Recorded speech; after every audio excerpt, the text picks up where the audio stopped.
नमस्कार, यो news 24 television news 8 मा स्वागत छ। नागरिकलाई सुरक्षित आवासको व्यवस्था गर्नुपर्ने राज्यको दायित्व हो। संविधानले नै सुरक्षित आवासलाई मौलिक हकको रूपमा राखेकाले पनि राज्यले कसैलाई पनि सुकुम्बासी बनाउन मिल्दैन थियो। यही अनुसार समाजवाद उन्मुख संविधान कार्यान्वयनका लागि सुकुम्बासी नागरिकलाई जग्गाको लालपूर्जा दिएर उनीहरूको आवासको ग्यारेन्टी गर्नुपर्ने थियो।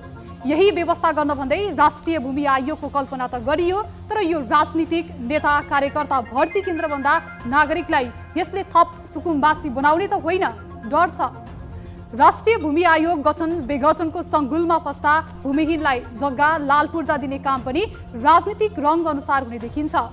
तत्कालीन एमाले सरकारले देवी गेवालीको नेतृत्वमा गठन गरेको आयोगलाई देउवाले विघटन गर्दै आफ्नो पार्टीका नेता केशव निरौलाको नेतृत्वमा गठन गरेको आयोग प्रचण्ड नेतृत्वको सरकारले विघटन गर्यो। अब अर्को आयोग बन्ने सरकारको भनाइ छ। भूमि आयोगले विभिन्न स्थानका भूमिहीन, दलित, सुकुम्बासी र अव्यवस्थित बसोबासीलाई लालपूर्जा वितरण गर्ने कार्यादेश पाएको छ। यस्तो कार्यादेश पाएको आयोग दल विशेषको हुनु कति स्वाभाविक? कोही सुकुम्बासी वा भूमिहीन दलीय दृष्टिकोणको आधारमा हुने हो? दलीय आबद्धताकै आधारमा कोही भूमिहीन कसरी बन्न सक्छ? यसकारण पनि यस्ता आयोगमा निष्पक्षता कायम गराउने काम सरकारले गर्नुपर्छ। तर तत्कालीन समयमा भरतपुरको मेयरमा रेणु दाहालसँग पराजित भएपछि मतगणना विवादलाई साम्य पार्न ल्याइएका देवी गेवाली र त्यसपछि अर्को सरकारले फेरेको रिस पछिल्ला सरकारले निरन्तरता दिनै पर्ने हो? प्रश्न यहाँ हो। भूमि आयोगलाई प्रतिस्पर्धामा लगेर निष्पक्ष बनाऊ। भूमिहीन, सुकुम्बासी, दलित तथा लाभान्वित वर्गलाई न्यायको महसुस गराऊ। जता पनि राजनीति गर्नाले नै हो नागरिकमा निराशा बढेको। अब बन्ने आयोगमा स्वतन्त्र र पूरा कार्यकाल पूरा गर्ने व्यक्तिलाई नियुक्त गर। दलका नेता कार्यकर्तालाई भर्ती नगर। वास्तविक भूमिहीनलाई सुरक्षित आवासको व्यवस्था गर्न जग्गा पूर्जा देऊ। अब न्यूज 8 का हेडलाइन्स। बाँसबारीको जग्गा सरकारको नाममा ल्याउने निर्णय। चौधरीसम्म अदालतमा च्यालेन्ज गर्दै गैर कानुनी ढङ्गले लिएको सम्पत्ति फिर्ता गर्ने काम सुरु भएको सरकारको दाबी। जग्गा भएको ठहर्याई उक्त जग्गालाई चाहिँ अहिले हामीले नेपाल सरकारको नाममा चाहिँ ल्याएका छौँ। जटिल स्वास्थ्यका कारण महरा हाजिरी जमानीमा रिहा। राजनीतिक स्वार्थको चपेटामा पारिएको आशंका। सुन प्रकरणमा महरा विरुद्ध फेला परेन फोन सम्पर्क बाहेकका बलिया प्रमाण। आफ्नो चाहिँ ढाकछोप गर्ने जुन प्रवृत्ति छ यसले भ्रष्टाचार जन्मे मौलाउँछ। समाजवादी मोर्चामा एमाले समेट्ने प्रयास जारी। ओली प्रचण्डको भेटमा पनि सहमति नजुटेको ओलीको भनाइले पुष्टि। एमाले नआए पनि मोर्चा अघि बढ्ने माओवादीको दाबी। हुनुको नाताले आउनुभयो भने ठिकै छ, तर नआए पनि हामी यो मोर्चालाई अगाडि बढाउँछौँ। समस्याग्रस्त 18 सहकारीका 50 लाख बढी निक्षेपकर्ताको 23.5 अर्ब बढी रकम हिनामिना। आन्दोलन स्थगित गर्ने गरी सरकारले सम्झौता गरे पनि पीडित अझै आशंकित। नमिल्नेका कुराहरू के छन् त्यसलाई एकीकृत गरेर कानुन बनाउनेतिर हामी जान्छौँ। र मानिसमा सुँगुरको मृगौला सफल प्रत्यारोपणले चिकित्सा क्षेत्रमा उत्साह। डायलाइसिस गर्ने र दुवै मृगौला बिग्रिएकोले लाभ लिन सक्ने अपेक्षा। सुँगुर प्रजातिको संक्रमण मानिसमा सर्छ वा सर्दैन भन्ने अध्ययन जारी।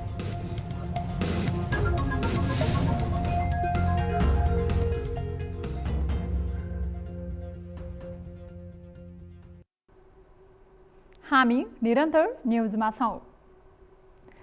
नेपालका डलर अर्बपतिलाई नै कठघरामा उभ्याएको बाँसबारी छालाजुत्ता कारखानाको जग्गा प्रकरणमा सरकारलाई सफलता हात लागेको छ।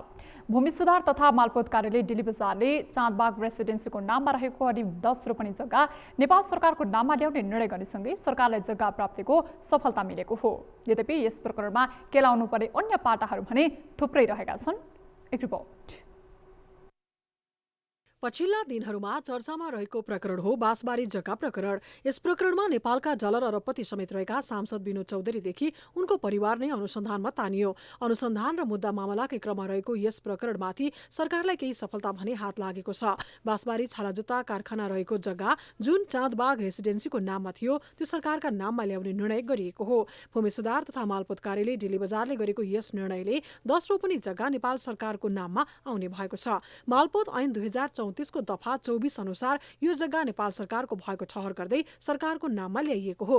कानून अनुसार सरकारको जग्गाको हक हस्तान्तरण गर्दा मन्त्री परिषदको निर्णय वा सरकारको स्वीकृति चाहिन्छ। तर बाँसबारी छालाजुत्ताको 10 रोपनी जग्गा तत्कालीन च्याम्पियन फुटवेयरको नाममा लैजाँदा मन्त्री परिषदले निर्णय गरेको थिएन। यसै विषयमाथि विभिन्न चरणमा अनुसन्धान हुँदै आएका थिए। पछिल्लो समय नेपाल प्रहरीको केन्द्रीय अनुसन्धान ब्युरो CIB को सहयोगमा थप अनुसन्धान गरिएको थियो। मालपोत ऐन 2034 को दफा 24 को मा भएको व्यवस्थालाई प्रयोग गर्दै हामीले चाहिँ उक्त जग्गाहरू नेपाल सरकारको जग्गा भएको ठहर्याई उक्त जग्गालाई चाहिँ अहिले हामीले नेपाल सरकारको नाममा चाहिँ ल्याएका छौँ। मालपोतको यस निर्णयले 10 रोपनी जग्गा सरकारलाई प्राप्त भएसँगै भूमि व्यवस्था, सहकारी तथा गरिबी निवारण मन्त्री बलराम अधिकारीले यसलाई महत्त्वपूर्ण सफलता भएको बताएका छन्। कब्जा तथा हडपेका सरकारी जग्गालाई सरकारीकरण गर्ने अभियानमा सरकारले थप सक्रियता बढाउने उनको प्रतिबद्धता छ।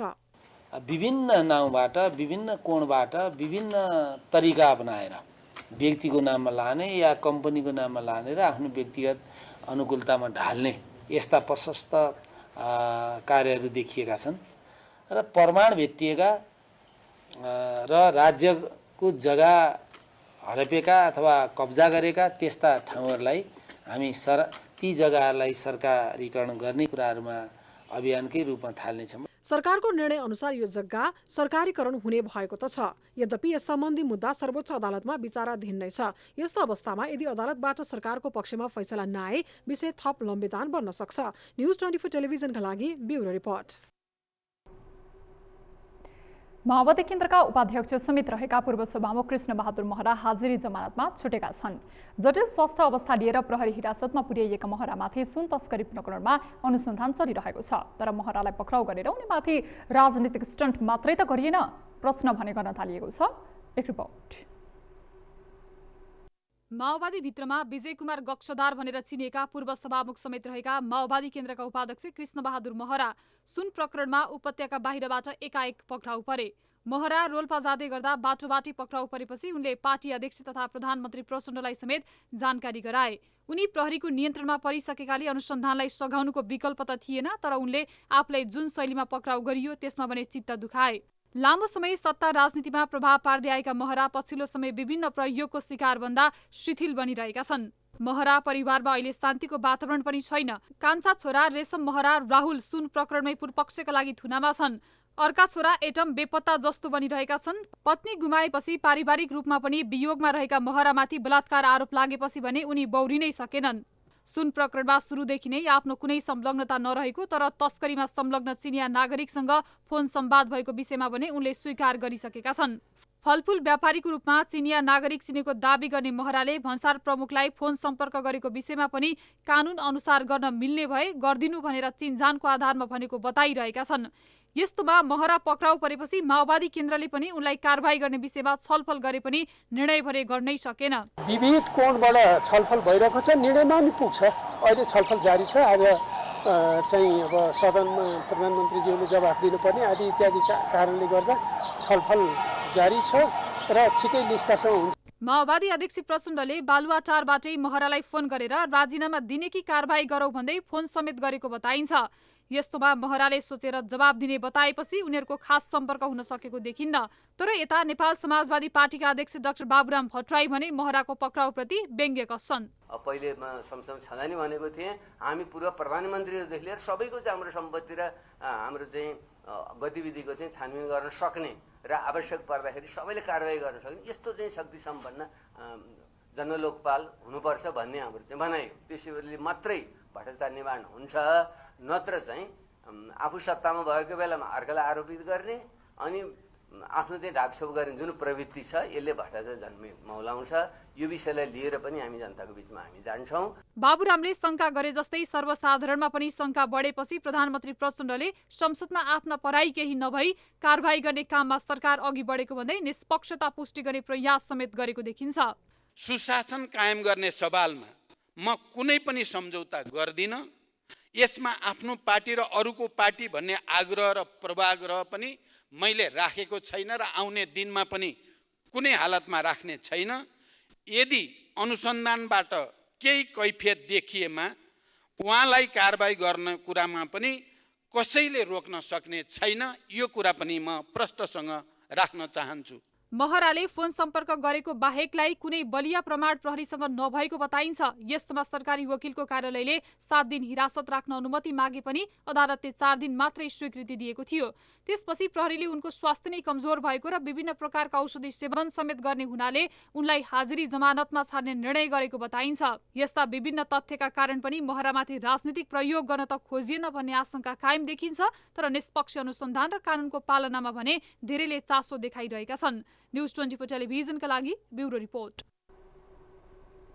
समाजवादी मोर्चाले एमालेलाई पनि सहभागी गराउने भन्दै तयारी थालेपछि विभिन्न कोणबाट चर्चा चलिरहेका छन्। बाहिर समाजवादी मोर्चामा सहभागिताबारे चर्चा चलिरहेका समय एमालेले भने सरकार सफल बनाउनेतिर नै चासो देखाइरहेको छ। अहिलेका राजनीतिक सङ्कटलाई पार लगाउन भन्दै भनेको समाजवादी मोर्चा एमालेलाई समेट्न सफल होला त? एक रिपोर्ट।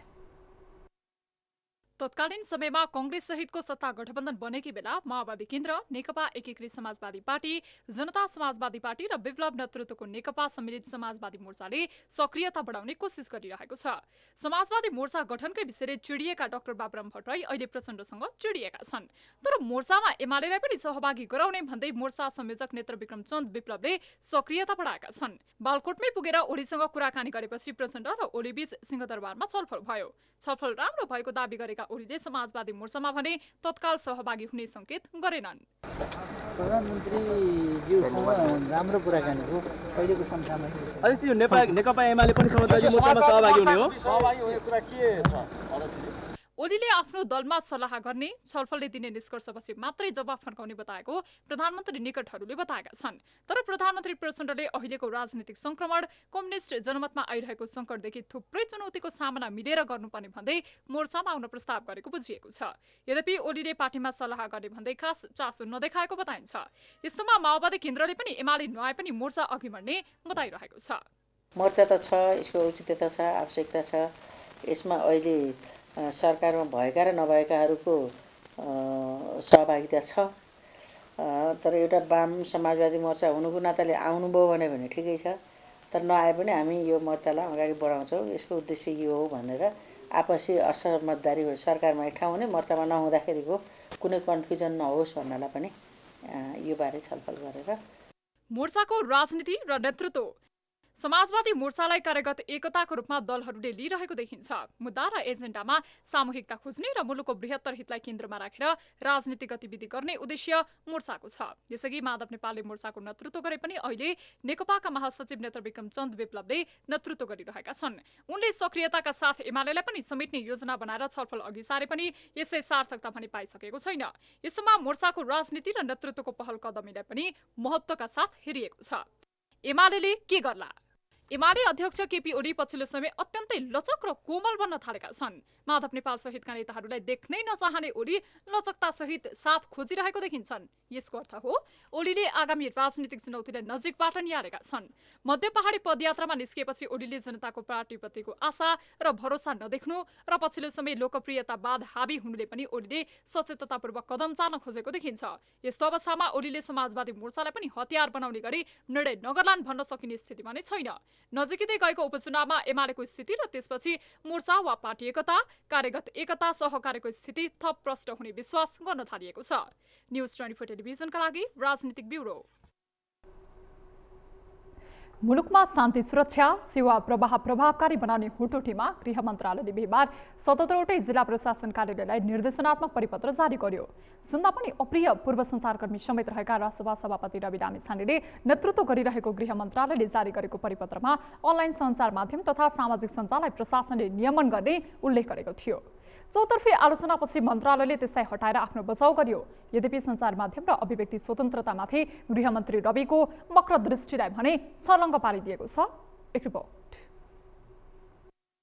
गृह मन्त्रालयले जारी गरेको परिपत्र यति बेला चौतर्फी आलोचनाको शिकार बनेको छ। स्टन्टबाज गर्ने नेताका रूपमा चर्चामा रहेका रवि लामिछानेले नेतृत्व गरेको मन्त्रालयले चलाखीपूर्ण तरिकाले मिडियालाई कब्जा गर्ने रणनीति बनाएपछि अहिले रविको आलोचनाको ग्राफ सामाजिक सञ्जालमा व्याप्त छ। विगतमा आफै स्टिङ अपरेसन भन्दै सरकारी एवं व्यक्तिगत कोठामा क्यामेरा तेर्स्याउने गरेका रविले अहिले मिडियाको घाँटी अठ्याउन थालेपछि मिडिया जगत पनि उनको खरो आलोचना गरिरहेको छ। यस परिस्थितिका बीच रविको रौआफ उनका लागि भारी पर्न सक्ने समेत देखिएको छ। मन्त्री बनेकै दिन रविले मिडियामा बोलेको शैलीले पनि उनीले मिडियालाई दबाउन खोजेको सुनिन्छ। हामी काम गर्दैछौँ, तपाईहरूसँग अहिले के बोल्नु, काम गरेर देखाउँछौँ। गृहमन्त्री बनेपछि राष्ट्रिय स्वतन्त्र पार्टीका सभापति रवि लामिछानेले पत्रकारहरूको प्रश्नबाट पन्छिनका लागि प्रयोग गर्ने रेडिमेड जवाफ हो यो। काम काम अनि काम मात्र गर्ने भनी लोक रिझाएको शैलीमा देखिने गृहमन्त्री रवि लामिछानेले सायद जनताले देख्ने प्रशासनमा हलचल ल्याइदिने काम गरौँ भन्ने सोचिरहेका हुँदा हुन्। प्रहरी आफ्नै हातमा, प्रशासन आफ्नै हातमा, यही मौकामा किन चौका नहान्ने भन्ने सोचेर गृहमन्त्री रविले समग्र सञ्चार क्षेत्रलाई नै कब्जा गर्न खोजे। अनलाइन सञ्चार माध्यम तथा सामाजिक सञ्जाललाई जिल्ला प्रशासनबाटै नियमन र कारबाही गर्ने निर्देशनात्मक परिपत्र तयार पारे उनले। यो विषय बाहिर आएर चौतर्फी आलोचित बन्ने बित्तिकै गृहका सहसचिव नारायण प्रसाद भट्टराईले एक विज्ञप्ति निकाल्दै केही बेर अघि बाहिरिएको परिपत्र केवल मस्यौदा मात्र भएको स्पष्टीकरण दिए। जसो तसो गृहमन्त्री रविको लाज ढाकिदिएको सहसचिवको प्रश्नोक्तिले मन्त्रालयको मकसदलाई भने टाल्न सकेको छैन। यदि हिजो त्यो लिक नभएर यसै बन्दै गएको भए त्यो चिठी त गइसक्थ्यो। त्यसलाई विड्रल गराउन त निकै समय लाग्छ, फेरि फिर्ता गर्नलाई त समय लाग्छ। कार्यान्वयन पनि भइसक्यो हुनसक्छ, कसैले दुःख पाइसक्यो हुनसक्छ, कसैले कुनै न कुनै पीडा भइसक्यो हुनसक्छ, बल्ल अरूलाई थाहा भएको हुनसक्छ। त्यो चिठी बाहिर गयो र पो यो विवाद भएर उहाँहरूले सच्याउने काम गर्नुभयो। अब कतिले बडो यो प्रजातान्त्रिक सरकार भएको हुनाले सच्यायो भनेर भन्यो, ठिक छ, राम्रो कुरा हो सच्याउनु। तर सबभन्दा ठुलो कुरा प्रजातान्त्रिक सरकार भए पनि प्रजातान्त्रिक संस्कार छैन भन्ने कुरा चाहिँ यसले देखाउँछ। सञ्चार क्षेत्रबाटै लोकप्रिय भएर संसद हुँदै सरकारमा पुगेका रविलाई सञ्चार माध्यम नै किन मन पर्न छोड्यो त? सामाजिक सञ्जालमा यत्र तत्र रविदाई हाई हाई गुन्जिँदा गदगद हुने रवि किन एकाएक विरक्तिए? उनलाई के कुरा चित्त बुझेन? आफैले हिँडेको बाटो भत्काउने सोचमा गृहमन्त्री कसरी पुगे भन्ने प्रश्नको उत्तर विज्ञप्तिले दिन सकेको छैन। संविधानले नै अभिव्यक्ति स्वतन्त्रतालाई स्पष्ट उल्लेख गरेको छ। आफ्नो वाहावाही हुँदासम्म रमाउने अनि आलोचना हुन थालेपछि अभिव्यक्तिको माध्यम नै बन्द गरिदिने रविको चाहनालाई अधिकांशले रुचाएका छैनन्। रविले यो कदमले आलोचना स्वीकार गर्नै नसक्ने नयाँ पुस्ताका राजनीतिज्ञको चरित्रलाई उजागर गरेको विश्लेषकहरू बताउँछन्। अरूको आलोचना चाहिँ उहाँले चमत्कारी ढङ्गबाटै गर्नुभयो र त्यसको नेम र फेम पनि कमाउनुभयो। तर उहाँको आलोचना हुन्छ भन्ने दृष्टिकोणबाट उहाँले मिडियालाई सेन्सर गर्न लागेको जस्तो देखिन्छ।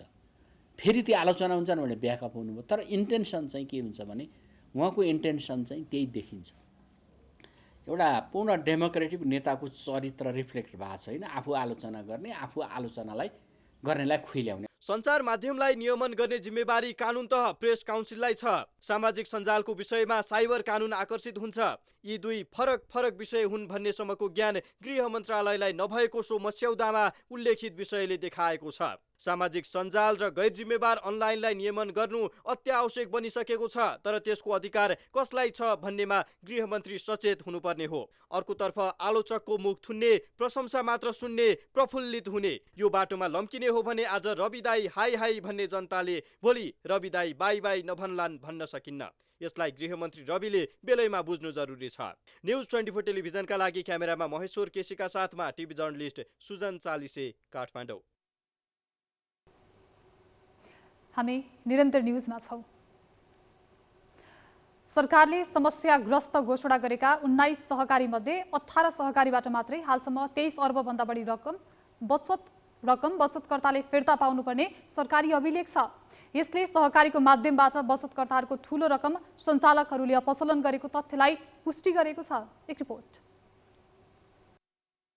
समस्याग्रस्त सहकारी व्यवस्थापन समितिको कार्यालयको तथ्याङ्क अनुसार समस्याग्रस्त घोषणा भएका 19 सहकारी मध्ये 18 सहकारीमा मात्रै 50,374 बचतकर्ताको 23 अर्ब 53 करोड 77 लाख 15,142 रुपैयाँ बचत रकम हिनामिना भएको छ।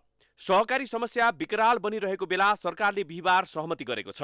सहमतिपछि पीडितहरू तत्काललाई पर्ख र हेरको अवस्थामा रहेका छन् भने राष्ट्रिय सहकारी नीतिमा परिमार्जन गरेर पीडितको माग सम्बोधन गर्ने सहकारी विभागको भनाइ छ। क नम्बरमा बचत तथा कर्जा सूचना कोष, ख नम्बरमा कर्जा सूचना केन्द्र, ग नम्बरमा कर्जा असुली न्यायाधिकरण। नम्बर 5 सहकारी क्षेत्रमा देखिएका समस्याहरूलाई सम्बोधन गर्ने गरी राष्ट्रिय सहकारी नीतिमा परिमार्जन गर्ने। सोही परिदृश्यमा सहकारी ऐन तथा नियमावलीमा सहकारी क्षेत्रबाट पीडितहरूको माग लगायतका विषयहरू सम्बोधन गर्ने गरी तत्काल ऐन र नियमावलीको संशोधनको प्रक्रिया यथाशीघ्र अगाडि बढाउने। समस्याहरूलाई केन्द्रित गरेर म आउने बित्तिकै सचिवजीले अहिले राखि पनि सक्नुभयो।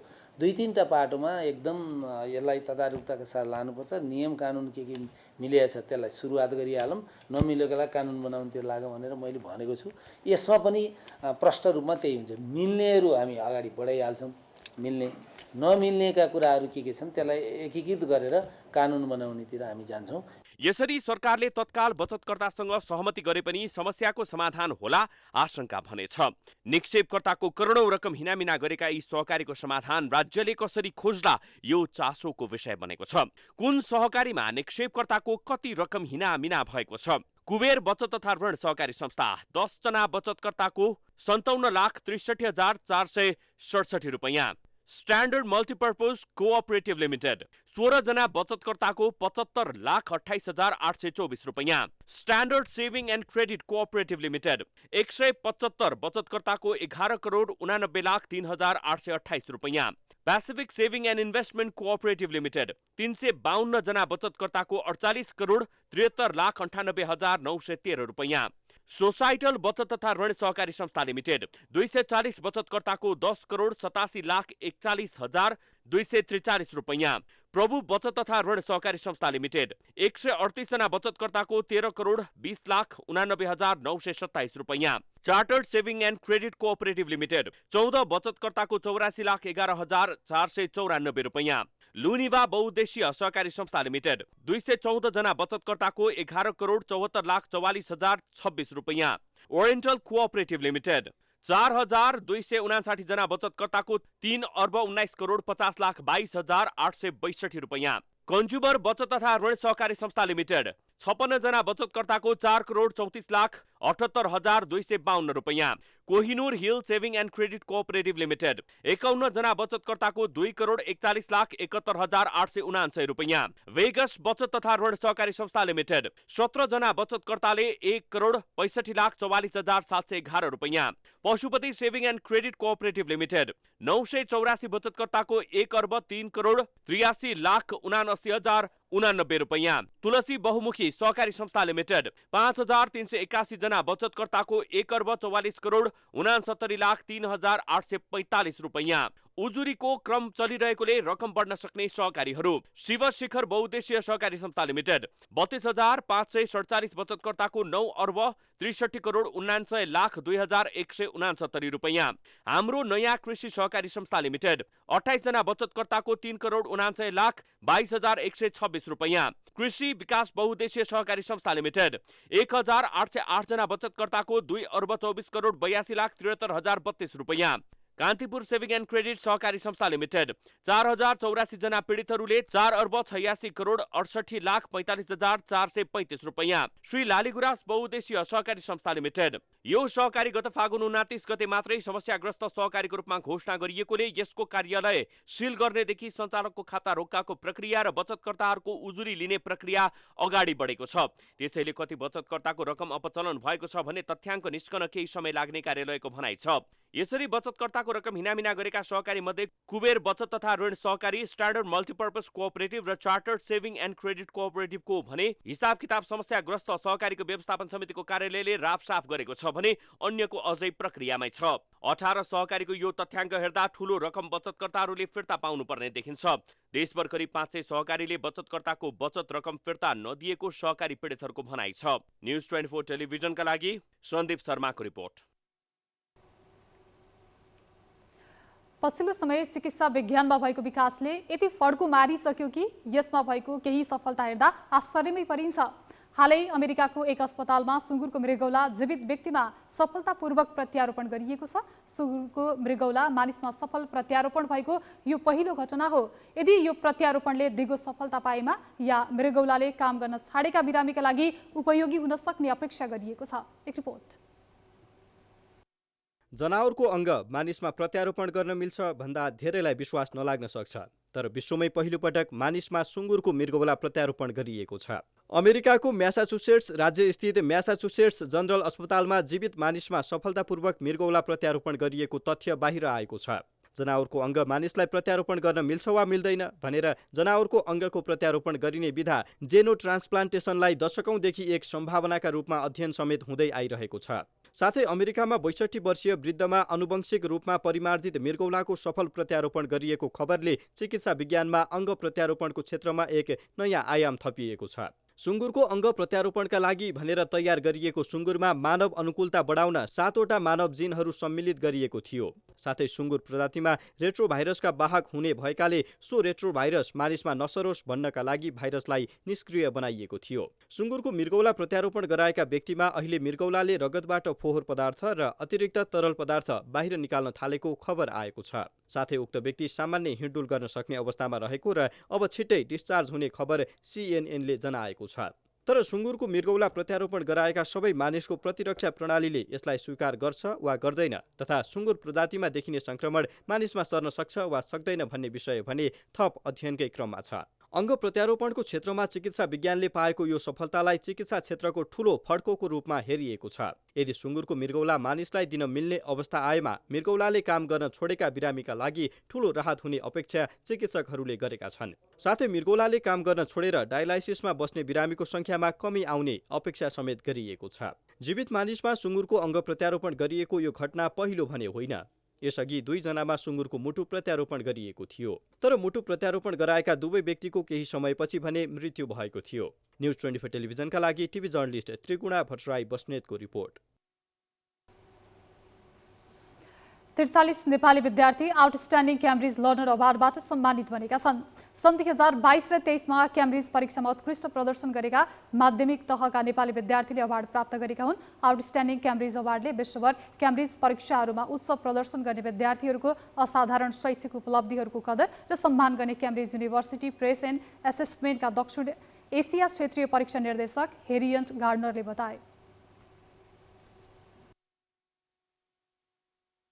Who've done brilliantly, really successful, top in the country, top in the world, top in different subjects for their A-levels. They've really shown dedication, hard work, energy and passion for their subjects. So this is a collaboration between the schools, Cambridge International Education and the British Council to support young people to be the very best they can be at their school studies in a range of different subjects. Cambridge International एजुकेसनले विश्वका 40 राष्ट्रहरूमा यो अवार्डका लागि परीक्षा लिने गरेको छ। 160 वर्षभन्दा लामो समयदेखि अन्तर्राष्ट्रिय परीक्षा लिँदै आएको क्याम्ब्रिज इन्टरनेसनलका पाठ्यक्रमहरू हरेक वर्ष विश्वभरका लगभग 10 लाख विद्यार्थीहरूले अध्ययन गर्छन्।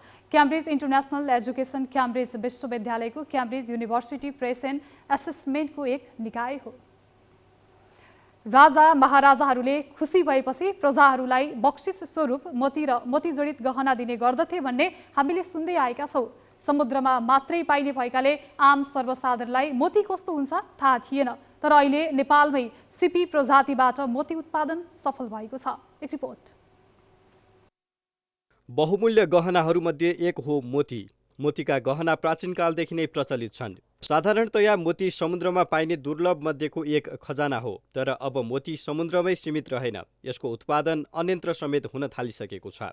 कुनै समय समुद्रमा मात्र पाइने मोतीलाई चीन र जापानले आफ्ना देशमा उत्पादन सुरु गरेको वर्षौं भइसक्यो, तर अहिले नेपालमा पनि सिपीबाट मोती उत्पादन कार्य सफल भएको छ। पोखरा महानगरपालिका 31 मा रहेको मत्स्य अनुसन्धान केन्द्रले नेपाली हावापानीमा पनि सिपीबाट मोती उत्पादन हुन्छ भनेर प्रमाणित गरिसकेको छ। निरन्तर 5 वर्षको अनुसन्धानपछि अनुसन्धान केन्द्रले सिपीमा मोतीको उत्पादन गर्न सफल भएको हो। एउटा सिपीमा मोती पूर्ण रूपमा तयार हुन कम्तीमा 18 महिना लाग्ने गर्दछ। अलि डिफरेन्ट किसिमका देखिएछ। यो पिङ्किस आएछ हो, पिङ्किस मोती यहाँ आएछ। हेर्नु चाहिँ त्यहाँनिर हामीले देखाएको अर्कै थियो, यो पिङ्किस मोती आएछ। ल हेर्नु त, मोती तयार छ यसमा पनि। यसमा हेरौँ यो अलिकता पिङ्किस व्हाइट माथि पनि पिङ्किस परत अहिले आउँदैछ। ल हेर्नुहोस् है अब कुनको हो, उल्टो राखेछ कि सुल्टो राखेछ आएछ नि। सन् 2017मा सिपीबाट नेपालमा मोती उत्पादन गर्न अनुसन्धान सुरु गरिएको थियो। नेपालको हावापानी, नेपालमा पाइने सिपीका प्रजाति लगायतका विषयमा अध्ययन गरेपछि नेपालमा पनि मोती उत्पादन हुन्छ भन्ने पत्ता लाग्यो। त्यही अनुरूप बेगनास तालका पोखरीहरू र रूपातालमा सिपीबाट मोती उत्पादन परीक्षण गरियो, जुन अहिले सफल भएको छ। 4-5 सालको प्रयासपछि हामीले यो सिपीमा चाहिँ मोती पालन गर्नको लागि यसको इमेज बिड डिजाइनर गर्नको लागि चाहिँ हामीले त्यसको बिडहरू यानि त्यसको बिउहरू चाहिँ तयार गऱ्यौँ। त्यस्तै गोलाकार बिउहरू तयार गर्नमा सफल भयौँ।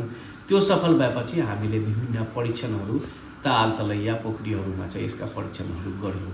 यसरी चाहिँ यो विभिन्न पद्धतिहरू पार गर्दा गर्दै चाहिँ हामीले 18 महिनापछि यो सिपीबाट मोती पालन गर्न सम्भव देखिएको अवस्था हो। मत्स्य अनुसन्धान केन्द्र सिपीबाट मोती उत्पादन गर्न सफल भए पनि यसलाई किसानसम्म लैजाने काम भने हुन सकेको छैन। अनुसन्धान केन्द्रका प्रमुख हुसेनका अनुसार तराईका जिल्लाहरूमा माछाका उत्पादन गर्न खनिएका पोखरी र विभिन्न ताल तलैयामा मोतीको उत्पादन गर्न सकिने र त्यसका लागि किसानहरूलाई तालिम दिन सक्ने हो भने किसानहरूको जीवनस्तर विकास हुने निश्चित छ। विदेशी राष्ट्रहरूले मोतीका गरगहनामा बढी ध्यान दिए पनि मत्स्य अनुसन्धान केन्द्रले भने विभिन्न भगवानका आकारमा मोती तयार पार्ने काममा लागेको छ। किसानलाई पनि यस्तै खालका मोती उत्पादनमा लगाउन सकिने हो भने आर्थिक विकासमा ठूलो टेवा पुग्ने थियो। तर सिपीबाट मोतीको खेतीमा प्रोत्साहन उत्पादन भइसकेपछि त्यसको प्रशोधन र बजारीकरणमा राज्यले ध्यान दिन नसक्दा बहुमूल्य मोती उत्पादन नेपालमै गर्न सकिन्छ भन्ने सन्देश समेत जनतामा राम्रोसँग जान सकेको छैन। यो बजारीकरण जानको लागि चाहिँ अब सबभन्दा अहिलेको आवश्यकता के हो भने बढीभन्दा बढी किसानहरू जो इन्ट्रेस्टेड, अहिले दिनको 3-4 चोटि मलाई फोन आउँछ त्यो कि सिपीमा के गर्ने भनेर। हामीसँग अहिले पैसा नभएर उनीहरूलाई ट्रेनिङ दिन नसकेको अवस्था हो। बढीभन्दा क्षेत्रीय स्तरमा र त्यो जुन हाम्रो स्तर छन्, चाहे त्यो प्रदेश निर्देशनालय होस् चाहे हाम्रो नगरपालिका जुन पनि स्तरमा गएर ट्रेनिङको जरुरी छ। अहिले विश्वमा मोतीको माग उच्च छ।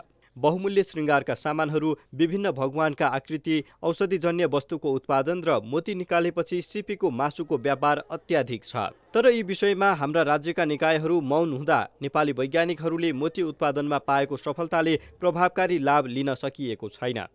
समुद्रमा मात्रै पाइने विश्व बजारको बहुमूल्य धातु मोती, जसको विभिन्न राष्ट्रहरूले आफ्नै देशमा उत्पादन थालेका छन् र नेपालको मत्स्य अनुसन्धान केन्द्र पोखरा पनि यसको उत्पादन गर्न सफल भइसकेको छ। तर यसलाई किसानहरूकोमा लगेर तालिमहरू दिएर किसानहरूले नै यसको उत्पादन गरेर यसको बजारीकरण गर्नतर्फ भने सरकारको ध्यान पुगेको देखिँदैन, जसले गर्दाखेरि एउटा नेपाली वैज्ञानिकहरूले गरेको सफल परीक्षण यत्तिकै एउटा प्राङ्गणभित्र एउटा कार्यालयभित्र मात्रै सीमित हुन पुगेको छ। सहकर्मी राजु गिरीका साथमा सुमन ढुङ्गाना, पोखरा। एसियन हाइवे निर्माणका लागि पूर्व पश्चिम राजमार्ग अन्तर्गत रहेका रुखहरू धमाधम कटान भइरहेका छन्। 2 लेन सडकलाई 4 लेनमा रूपान्तरण गरी उद्देश्य अनुरूप निर्माण सुरु गरिएको एसियन हाइवेमा अहिले द्रुत गतिमा रुख कटान भइरहेको हो, जसका लागि काकडभिट्टा सीतापुरीलाई पूर्वी खण्ड र सीतापुरी मावा खोलालाई पश्चिम खण्डमा विभाजन गरिएको छ। एक रिपोर्ट। एसियन हाइवे निर्माण परियोजना चर्चित र महत्त्व बोकेको परियोजना मध्ये एक हो। यसैको कामलाई गति दिन अहिले पूर्व पश्चिम राजमार्ग अन्तर्गत रहेका रुखहरू धमाधम कटान भइरहेका छन्। पूर्वी खण्डको ठेक्का प्रक्रिया सम्पन्न भई काकरभिट्टा सीतापुरीसम्मको 45 किलोमिटर सडकका 4723 रुख कटान कार्य भइरहेको छ। रुख कटानसँगै अहिले सडक विस्तारको काम सुरु भइसकेको छ। राजमार्गका उत्तर दक्षिण विभिन्न भागमा साइड क्लियरेन्सको काम पनि सँगसँगै भइरहेको छ। यो सँगै 2 लेनको पूर्व पश्चिम राजमार्गलाई 4 लेनको एसियन हाइवेमा रूपान्तरण हुनेमा सर्वसाधारण आशावादी छन्। साँगो र सडकले सकस भइरहेको अहिलेको अवस्थालाई एसियन हाइवे निर्माण भए पश्चात सहज हुने अपेक्षा छ। दुर्घटनाको न्यूनीकरण हुने अनि यहाँ पब्लिकलाई पनि के हुन्छ भन्दाखेरि चाहिँ तपाईँको यहाँको जुन ठाउँ छ ठाउँको चाहिँ एउटा विकास हुने हुँदाखेरि यो एसियन हाइवे चाहिँ हामीलाई एकदमै जरुरी छ। फागुन तेस्रो सातादेखि सुरु गरिएको रुख कटान कार्य अहिलेसम्ममा करिब 3000 बढी सम्पन्न भइसकेको छ। डिभिजन वन कार्यालय झापाका अनुसार 2 महिनाभित्रमा निर्माण ठेक्का पाएको कम्पनीले काकरभिट्टादेखि केर्खासम्मका रुख कटान गरिसक्नुपर्ने सहमति अनुरूप चैत अन्तिमभित्र काकरभिट्टा सीतापुरी पूर्वी खण्डको रुख कटान सम्पन्न हुने जनाएको छ। झापा जिल्लामा पूर्व पश्चिम मध्य राजमार्गलाई अपग्रेडिङ गर्नको लागि गरेर एसियन हाइवेको मोडेलमा बनाउने भनेर चाहिँ यसले 2 खण्डमा ठेक्का लगाएको छ नेपाल सरकारले। र पूर्वी खण्डको 45 किलोमिटर काँक्रेभिट्टादेखि केर्खासम्मको भागमा चाहिँ 4823 वटा रुखहरू हटाउने काम तीव्र रूपमा भइरहेको छ। करिब आधा रुखहरू हटाइसकेको अवस्था छ। यी चैत महिनाभरिमा सबै रुखहरू हटाइसक्ने भन्ने उहाँको योजना छ। एसियाली विकास बैंकको सहयोगमा निर्माण सुरु भएको काँकरभिट्टादेखि केर्खासम्मको सडक करिब 10 अर्ब रुपैयाँको लगानीमा सम्पन्न हुने गरी एभ्रास्कोन कालिका जेबीले ठेक्का लिएको छ। एसिया महादेशका 32 मुलुकलाई जोड्ने महान एसियाली राजमार्ग अन्तर्गत नेपालको 1 किलोमिटर भागमा मेची पुल निर्माणसँगै संरचना पूर्ण रूपमा निर्माण भइसकेका छन्। फराकिलो सडकभन्दा सडकमा हुने सवारी दुर्घटना घटाउन तथा पूर्वी नाकाबाट स्थलमार्ग हुँदै आउने पर्यटकको संख्या बढ्ने हुँदा मुलुकको अर्थतन्त्रमै टेवा पुग्ने अपेक्षा गरिएको छ। न्यूज 24 टेलिभिजनका लागि छापाबाट टिभी जर्नलिस्ट युवराज आचार्यको रिपोर्ट। न्यूजहरू अझै बाँकी छन्, अब पालो ब्रेकको।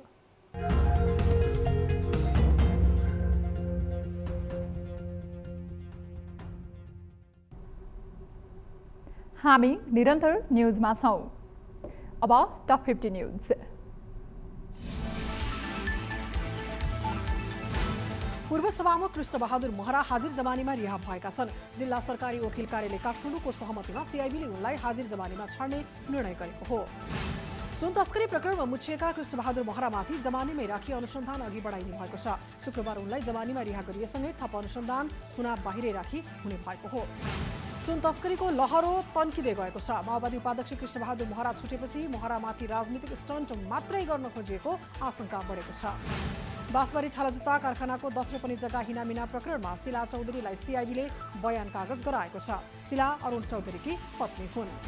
प्रधानमन्त्री पुष्पकमल दाहाल प्रचण्ड र एमाले अध्यक्ष केपी शर्मा ओलीबीच भेटवार्ता भएको छ। प्रधानमन्त्री कार्यालयमा दुई नेताबीचको भेटमा प्रदेश सरकारको नेतृत्व, बाँडफाँड लगायत विषयमा छलफल भएको छ। प्रधान न्यायाधीश विशम्बर प्रसाद श्रेष्ठले न्याय क्षेत्रमा महिलाहरूको सारभूत प्रतिनिधित्व अपरिहार्य रहेको बताएका छन्। महिला न्यायाधीशहरूको प्रथम राष्ट्रिय सम्मेलनलाई सम्बोधन गर्दै उनले यस्तो बताएका हुन्। एमालेका अध्यक्ष केपी शर्मा ओलीले आलो पालो प्रधानमन्त्रीको सहमतिबारे चलेको चर्चालाई खण्डन गरेका छन्। सामाजिक सञ्जाल फेसबुक मार्फत ओलीले सरकारको नेतृत्व लिने विषय धारामा पानी थाप्न बसेको लाइन जस्तो नभएको टिप्पणी गरेका हुन्। सत्ता समीकरण फेरिएसँगै माओवादी सहित 4 दलीय समाजवादी मोर्चामा एमालेलाई समेट्ने प्रयास सुरु भएको छ। शुक्रबार प्रधानमन्त्री निवास बालुवाटारमा बसेको मोर्चाको बैठकमा एमालेलाई पनि समेट्ने बारे छलफल भएको हो। नेपाल कम्युनिस्ट पार्टीका महासचिव एवं समाजवादी मोर्चाका संयोजक नेत्र विक्रम चन्द विप्लवले माओवादी केन्द्रबीच एकता आवश्यक रहेको विषयमा छलफल भइरहेको बताएका छन्। छलफल सकारात्मक भएको उनको भनाइ छ। ऊर्जा मन्त्री शक्तिबहादुर बस्नेतले संघीयता र गणतन्त्र आएपछि देशमा केही पनि राम्रो कामै भएन भन्ने आम मानसिकतालाई चिर्नुपर्ने बताएका छन्। उनले यो व्यवस्था आएपछि नै ऊर्जा क्षेत्रमा तुलनात्मक रूपमा बढी विकास भएको भनाइ राखे। आगामी 4 महिनाभित्र सरकारले 500 मेगावाट विद्युत उत्पादन गर्ने दावी गरेको छ। ऊर्जा मन्त्री शक्तिबहादुर बस्नेतले यस्तो दावी गरेका हुन्। विधेयकको चाङ रहेको प्रतिनिधि सभा 10 दिन बन्द गरेर सभामुख स्विजरल्यान्ड भ्रमणमा गएका छन्। उपसभामुखलाई बैठक सञ्चालनको जिम्मेवारी नदिएर उनी स्विजरल्यान्ड गएका हुन्।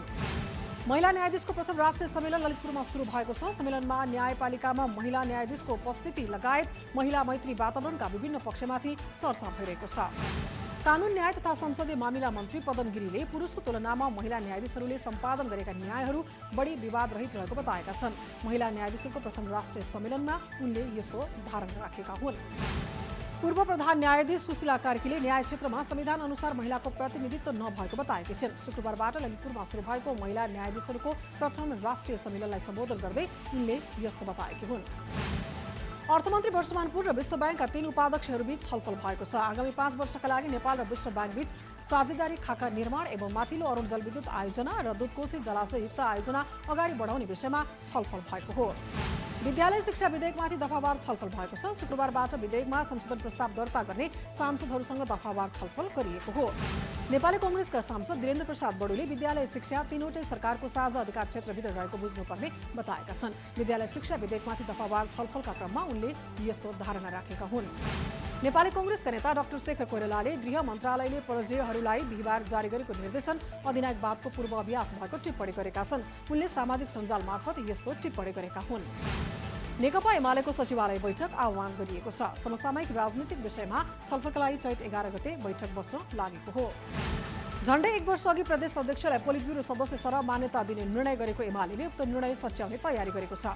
आफूहरू ओझेलमा परेको भन्दै सम्बन्धित प्रदेशका स्थायी कमिटी सदस्यहरूले विरोध गरेपछि निर्णय सच्याउन लागि हो। नेकपा एमाले कोशी प्रदेशले एउटै व्यक्ति एक भन्दा बढी जनसङ्गठनमा बस्न नपाउने निर्णय गरेको छ। यसैगरी नै निर्णय भई निर्देशन दिएको भए पनि निर्देशन नमानेकाले कडाई गरिएको हो। कतारका अमिर शेख तमिमले वैशाखमा नेपाल भ्रमण गर्ने तय भएको छ। यसअघि स्थगन भएको नेपाल भ्रमण पुनः तय गरिएको हो। यस क्रममा 9वटा सम्झौतामा हस्ताक्षर गर्ने तयारी छ। बिहिबार हालसम्मकै उच्च मूल्यमा पुगेको सुन शुक्रबार तोलामा 1300 रुपैयाँले घटेको छ। बिहिबार तोलामा 1,27,800 रुपैयाँमा कारोबार भएको सुन शुक्रबार 1,26,500 रुपैयाँमा कारोबार भएको हो। नेपाल चेम्बर अफ कमर्सले 7 प्रदेशमा स्थानीय उत्पादनको प्रवर्धन हुने गरी निर्यात गृह खोल्न उद्योग वाणिज्य तथा आपूर्ति मन्त्री दामोदर भण्डारी समक्ष आग्रह गरेको छ। चेम्बर अध्यक्ष राजेन्द्र मल्ल सहितको टोलीले यस्तो आग्रह गरेको हो। एसएमई प्लेटफर्म सम्बन्धी फाइल अर्थ मन्त्रालयमा गएर रोकिएको छ। साना कम्पनीले सर्वसाधारणलाई सेयर तथा ऋण पत्र निष्कासन गरी पुँजी जुटाउने र ती धितोपत्र नेपाल स्टक एक्सचेन्जमा कारोबार गराउने उद्देश्यले एसएमई प्लेटफर्मको योजना अघि सारिएको थियो। काठमाडौँ महानगरपालिकाले फोहोर बिक्रीका लागि प्रस्ताव आह्वान गरेको छ। महानगरले शुक्रबार एक सूचना जारी गर्दै 30 दिनभित्र प्रस्ताव पेश गर्न आग्रह गरेको हो। पर्यटक प्रहरी र टुरिस्ट गाइड एसोसिएसनले टुरिस्ट गाइड लाइसेन्स चेकिङमा कडाई गरेका छन्। पछिल्ला दिनमा काठमाडौँको सम्पदा क्षेत्रमा टुरिस्ट गाइडहरूको लाइसेन्स चेकिङमा कडाई गरिएको टुरगानले जनाएको छ। पोखराको पश्चिमाञ्चल क्षेत्रीय अस्पतालमा मृगौलाको प्रत्यारोपण सफलतापूर्वक सम्पन्न भएको छ। तनहुँको व्यास नगरपालिका 10 की 35 वर्षीय सम्झना गुरुङको सफल प्रत्यारोपण गरिएको हो। निर्माणाधीन राष्ट्रिय गौरवको सिक्टा सिँचाइ आयोजनामा शाखा नहर निर्माणको काम प्रभावित भएको छ। मुआवजाका निम्ति पर्याप्त रकम नहुँदा कामलाई गति दिन सकिएको छैन। नेपालगञ्ज स्थित भेरी अस्पतालमा स्वास्थ्य बीमा कार्यक्रमबाट सेवा लिने सेवाग्राहीको संख्या बढेको छ। चालु आर्थिक वर्षको साउनदेखि फागुनसम्ममा 29,680 जनाले बीमा कार्यक्रम अन्तर्गत सेवा लिएका छन्। इलामका किसान व्यावसायिक सुपारी खेतीतर्फ आकर्षित भइरहेका छन्। इलाममा मात्र यस वर्ष 610 मेट्रिक टन सुपारी उत्पादन भएको छ। गण्डकी प्रदेशभित्र यस वर्षको हिउँदमा करिब 1215 हेक्टर वन क्षेत्रमा डढेलो लागेको छ। मुस्ताङ बाहेक प्रदेशका सबै जिल्लामा डढेलोको घटना घटेको देखिन्छ। तराई मधेसमा 12 महिना नै सिँचाइ सुविधा पुर्याउने लक्ष्यका साथ सुरु गरिएको सुनकोशी मरिन डाइभर्सन आयोजनाको सुरुङ निर्माण प्रक्रियाको उल्लेख्य प्रगति भएको छ। प्रधानमन्त्री प्रचण्डले नियमित रूपमा चासो दिएपछि प्रगति देखिएको हो। राष्ट्रिय गौरवको आयोजना कालीगण्डकी करिडोर अन्तर्गत बेनी जमसम केरला सडकको म्याग्दी खण्डमा पहिरो नियन्त्रणका लागि बजेट अभाव भएको छ। दीर्घकालीन रूपमा काम गर्न नसक्दा बर्खामा नियमित यातायात सञ्चालन गर्न समस्या हुनुका साथै निर्माण भएका संरचनामा क्षति पुगिरहेको छ।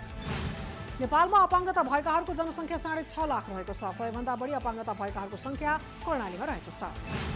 सुदूरपश्चिम प्रदेशमा कोरोना भाइरसको संक्रमण दर बढ्दै गएको छ। पछिल्लो 8 दिनमा 21 जना कोरोना संक्रमित फेला परेका छन्।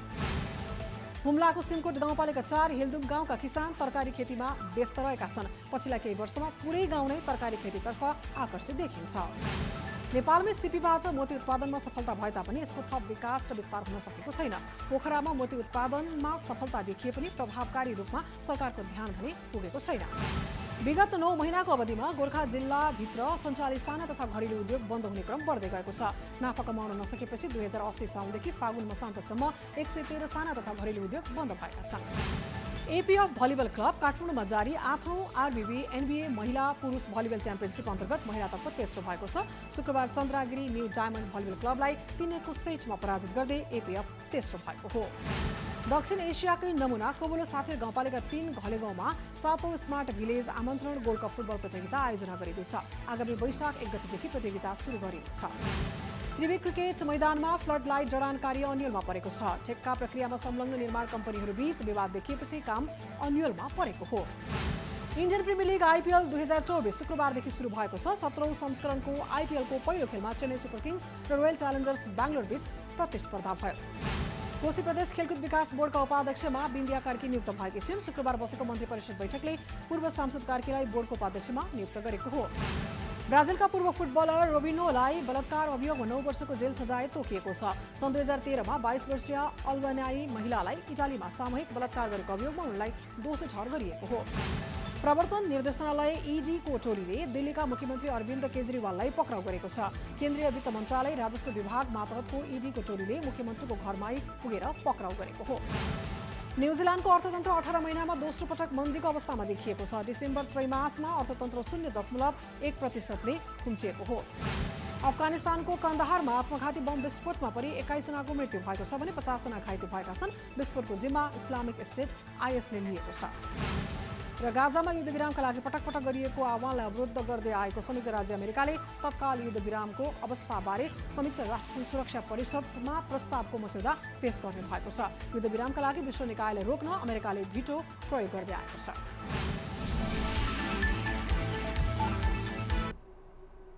न्युजहरू अझै बाँकी नै छन्। अब पालो ब्रेकको।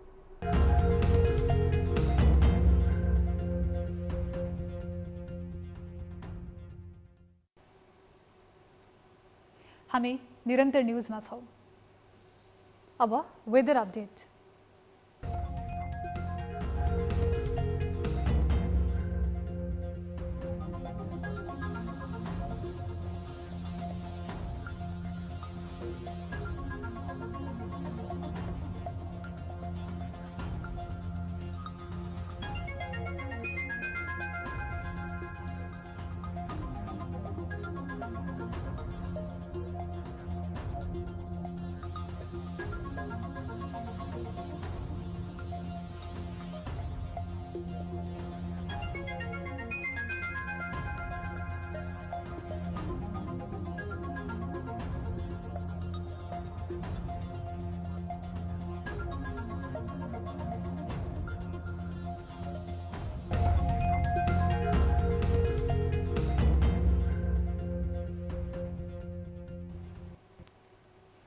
अब न्यूज 8 को अन्त्यमा पुनः हेडलाइन्स।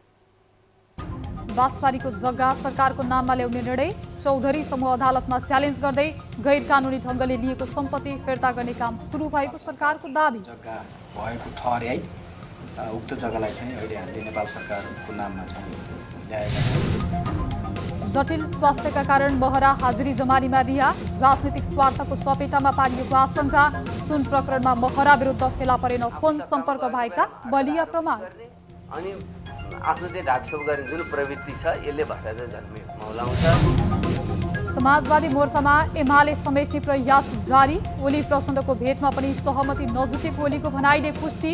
एमाले नआए पनि मोर्चा अघि बढ्ने माओवादीको दाबी। समाजवादी मोर्चा हुनुको नाताले आउनुभयो भने ठिकै छ, तर नआए पनि हामी यो मोर्चालाई अगाडि बढाउँछौँ। समस्याग्रस्त 18 सहकारीका 50 लाख बढी निक्षेपकर्ताको 23.5 अर्ब बढी रकम इनामिना। आन्दोलन स्थगित गर्ने गरी सरकारले सम्झौता गरे पनि पीडित अझै आशंकित। नमिल्नेका कुराहरू के छन् त्यसलाई एकीकृत गरेर कानुन बनाउनेतिर हामी जान्छौँ। र मानिसमा सुगुरको मृगौला सफल प्रत्यारोपणले चिकित्सा क्षेत्रमा उत्साह। डायलासिस गर्ने र दुवै मृगौला बिग्रेकाले लाभ लिन सक्ने अपेक्षा। सुगुर प्रजातिको संक्रमण मानिसमा सर्छ सर्दैन भन्ने अध्ययन जारी।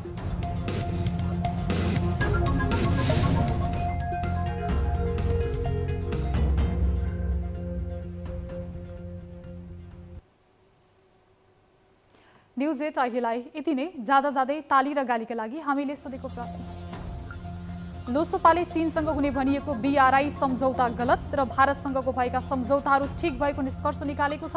लोसपाको यस्तो निर्णय कूटनीतिक सन्तुलनको दृष्टिले उपयुक्त छ भन्नेले तालीमा र छैन भन्नेले गालीमा भोट दिनुहोला। हाम्रो पात्रोको एप्समा गई भोट गर्न सक्नुहुनेछ। थप न्युजका लागि हाम्रो वेबसाइट www.news24nepal.com हेर्नुहोला। साथै हामीलाई फेसबुक, ट्विटर र युट्युबमा पनि फलो गर्न सक्नुहुनेछ। यस्तै मोबाइल, इमेल र भाइबरबाट न्युज24 को हेल्प डेस्कमा केही समस्या र गुनासा छन् भने सम्पर्क गर्न सक्नुहुनेछ। अहिलेलाई बिदा दिनुहोस्। हामी निरन्तर न्युजमा छौँ। नमस्ते।